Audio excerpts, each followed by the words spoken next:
안녕하세요. 저는 코이카 기후환경경제개발팀에서 도시 분야를 담당하고 있는 원종준이라고 합니다. 코이카에서 사업 형성 업무 효율화, 프로세스 혁신을 위해 준비한 통합사업 설계 도구에 대해서 설명을 드리고자 합니다.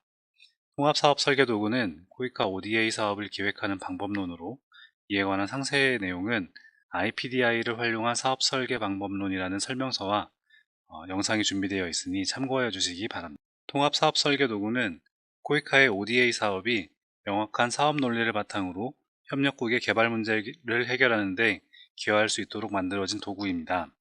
기존 사업 형성 과정에 내재되어 있던 비효율을 경감하여 시간을 적게 투입할 수 있도록 편의를 제공하는 대신 더 많은 시간을 문제 해결 논리 수립에 투입할 수 있도록 지원하는 도구입니다. 예비조사 초반 협력국의 수요를 확인하고 국내외 정책 부합성을 바탕으로 사업 추진 계획을 수립할 때 주로 사용될 수 있습니다. 주요한 특징으로는 4가지를 말씀드릴 수 있습니다. 첫째, 한번 입력한 내용은 연결되는 문서에 자동으로 반영이 된다. 둘째, 한번 입력한 예산 내용은 자동으로 필요한 항목별로 산출된다. 셋째, 사업계획서, PDM, POD 공문 버전은 한글 문서 생성 기능을 제공하여 단순한 문서 복사, 편집 작업을 최소화했다. 넷째, 예산 소요 내역을 작성하는 과정에서 입력하는 인력 투입에 관한 사항이 산출물 활동별로 자동 정리되어 제공된다. 이렇게 요약할 수 있을 것 같습니다. 조사 과정에서 필요한 여러 기능을 자동화 기능을 도입하여 대체하였고, 이를 통해서 입력 편의성을 향상시켰습니다. 그리고 여러 과정에서 발생할 수 있는 인적 오류의 발생 가능성을 낮췄습니다. 이렇게 통합 사업 설계 도구를 개발하게 된 배경에는 크게 2가지의 상황이 있습니다. 하나는 특정 시기에 예비조사가 집중이 되고, 예비조사를 실시한 이후 정리해야 하는 여러 산출물의 종류가 많은데 양식이 분리되어 있다는 점입니다. 다른 하나는 우리나라 ODA의 규모가 증가하는 경향에 따라 앞으로 더 많은 예비조사가 진행될 예정이라는 점입니다. 코이카 예비조사는 ODA 사업의 타당성을 살피고 예산을 요구하는 기초자료를 산출한다는 점에서 매우 중요한 절차입니다. 그러나 시간이 제약된 상황에서 다양한 종류의 산출물을 만들어야 한다는 점, 여러 종류의 산출물에 동일한 내용을 반복해서 입력해야 한다는 점, 그 중에 하나를 수정하면 여러 산출물 중 해당하는 항목을 일일이 찾아서 수정해야 한다는 점, 이런 불편함으로 인해 사업의 필요성과 완성도를 고민하는 시간이 부족해진다는 점, 정보가 여러 파일에 산재되어 있기 때문에 이전에 기획해 놓은 결과를 참고하기가 어렵다는 점 등은 개선이 될 필요가 있었습니다. 그래서 앞에서 말씀드린 것 같이 엑셀 프로세서를 활용하여 다양한 자동화 기능을 활용할 수 있는 통합사업 설계 도구를 개발했습니다. 통합사업 설계 도구는 방법론이면서 동시에 엑셀 양식을 의미합니다. 엑셀 양식은 여러 측면에서 편리한 기능을 제공하고 있습니다. 이런 기능을 더 잘 활용하기 위해서는 어떤 문제를 해결하기 위해 이 사업이 필요한지, 어떤 방식으로 이 사업을 수행할 것인지와 같은 내용을 사전에 준비하는 것이 중요합니다. IPDI는 활동을 단위로 예산 투입을 계획하는 도구입니다.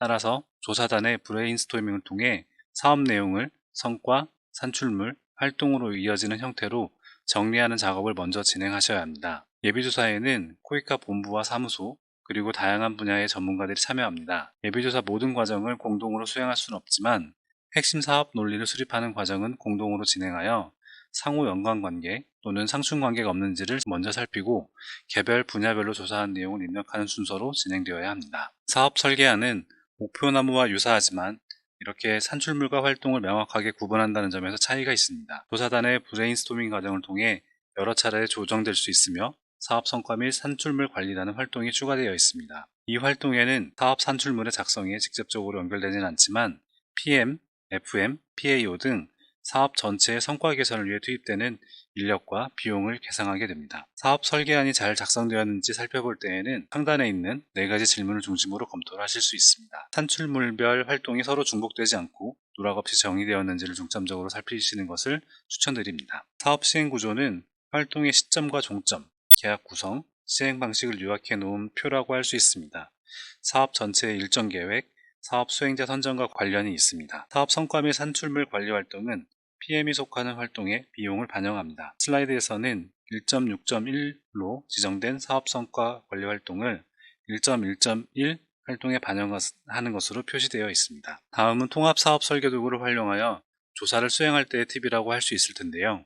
산출물 활동을 중심으로 사업을 설계하려면 분석도 이에 맞춰져야 합니다. 문제나무, 목표나무는 구조적으로 대응이 될 수 있는데요. 목표나무에서 나아가 사업 설계안까지 고려한다면 문제나무에서 문제는 목표나무에서 변화, 사업 설계안에서 산출물로 연결이 되고 원인은 수단, 활동으로 대응이 된다는 것을 고려하여 문제를 분석하는 것이 현황과 진단을 일치시킬 수 있는 방법이 될 수 있을 것 같습니다. 이런 연관관계를 미리 생각하고 문제로 다루어질 수 있는 항목, 즉 사업 설계 시에 산출물이 될 수 있는 항목을 중심으로 현황을 분석한다고 생각하면 예비조사를 시작하는 실마리가 될 수 있을 것이라고 생각이 됩니다. 여러 사업을 분석해 본 결과 대부분의 문제는 소프트 인프라, 하드 인프라, 수요자, 공급자 측면에서 접근이 가능한 것으로 판단이 되었습니다. 문제라는 것은 이러한 요소들이 없거나 부족한 상태에 있다는 것을 의미한다고 할 수 있습니다. 지금 설명드리는 영상 외에 IPDI를 활용한 사업 설계 방법론이라는 설명서에 저희가 IPDI를 실제 예비조사 기획조사에 적용한 사례가 제시되어 있습니다. 실제 사례에서 계약을 나누었던 이유, PMC, PC, 국내 현지 발주 등 이러한 계약을 구분한 이유를 설명드렸으니 참고해 주시면 감사드리겠습니다. 그동안 코이카 ODA 사업을 계획함에 있어 전반적인 과정을 설명하는 방법론이나 도구가 없었기 때문에 좋은 사업을 발굴하는 것에 한계가 있었던 것으로 생각이 됩니다.